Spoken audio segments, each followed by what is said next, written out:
हज़रत सुल्तान उल आरिफीन सुल्तान बाहू रहमतुल्लाह अलैह आप दा बहुत खूबसूरत और रूहानियत दे नाल भरिया होया एक खूबसूरत बंद जिहड़ा है मैं अपने सुनने वाले अपने चाहने वाले दी खिदमत दे विच पेश कर रहा।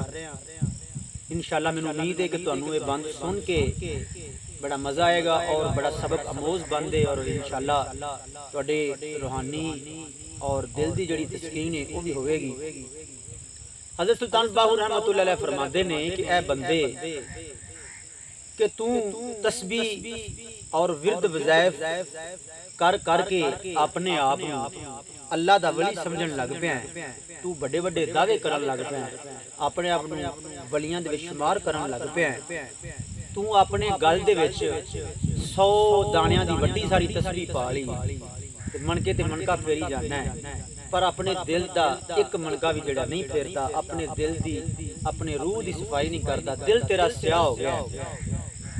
तो हुकूकुल इबाद यानी कि अगर किसी को कोई शै लैनी है उस वेले बड़ा शेर बन जाना है, जो किसी नूं तोल के देनी उदों गल कोठू पै जांदा है।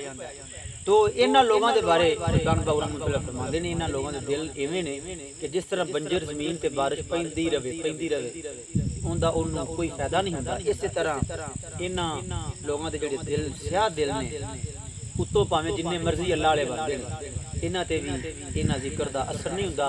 यानी कि सबक ये कि अपने दिल की सफाई करो, अपने दिल को रोशन करो, उनके अंदर मखलूक दी अल्लाह की मखलूक का प्यार बिठाओ और अल्लाह के नाल लो ला लो। तो आओ मैं बंद पेश कर रहा। हज़रत सुल्तान बाहू रहमतुल्लाह अलैह फरमाते ने अल्लाहू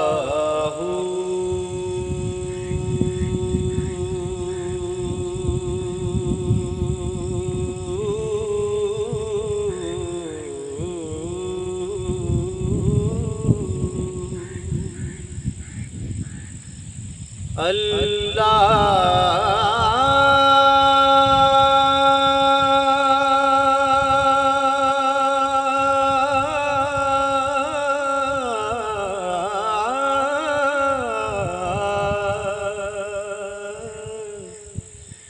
मौला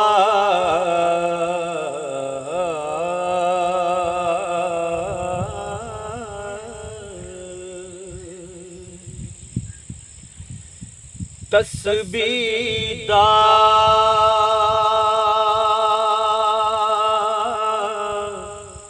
तू कसबी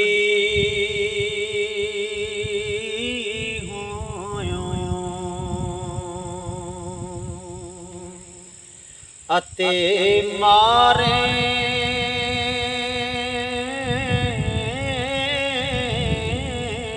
दम वलियां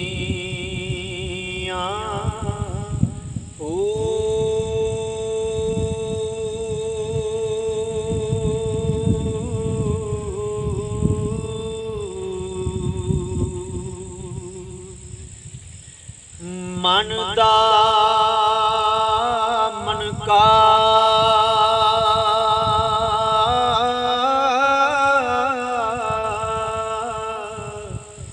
एक ना फेरे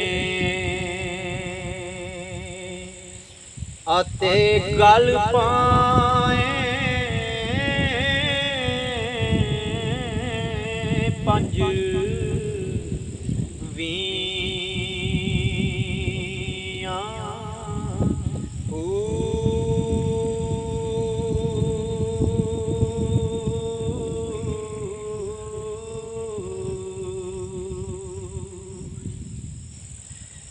देन लग्या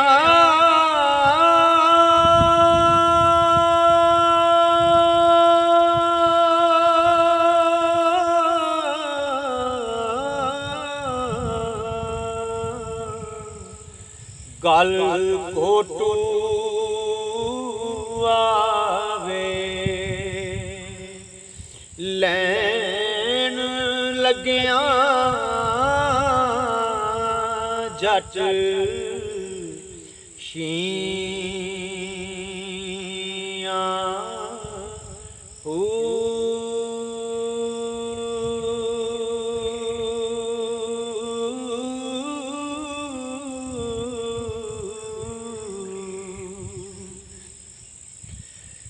पत्थर चित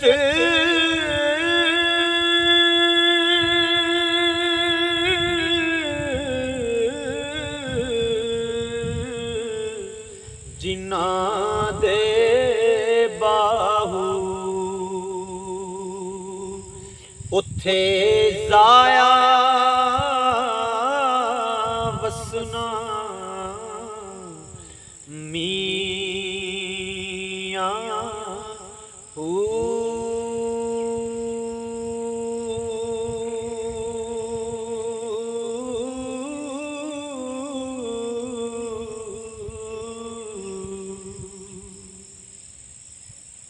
मन दा मनका एक ना फेरे गल पाए पंज वीआं तो मुराद यानी कि 5 वरी 20 यानी कि 100 तो मुराद कि 100 दाणियां दी तस्बीह जिहड़ी तू गल दे विच पाई है ते तू उंदा दाने ते दाना सटी जाना है पर मन दा मनका एक भी नहीं फेरदा। अल्लाह सानू इन्हां आरफां लोगां दे कलाम समझने दी तौफीक अता फरमाए। मिलने इंशाअल्लाह अगली वीडियो दे विच।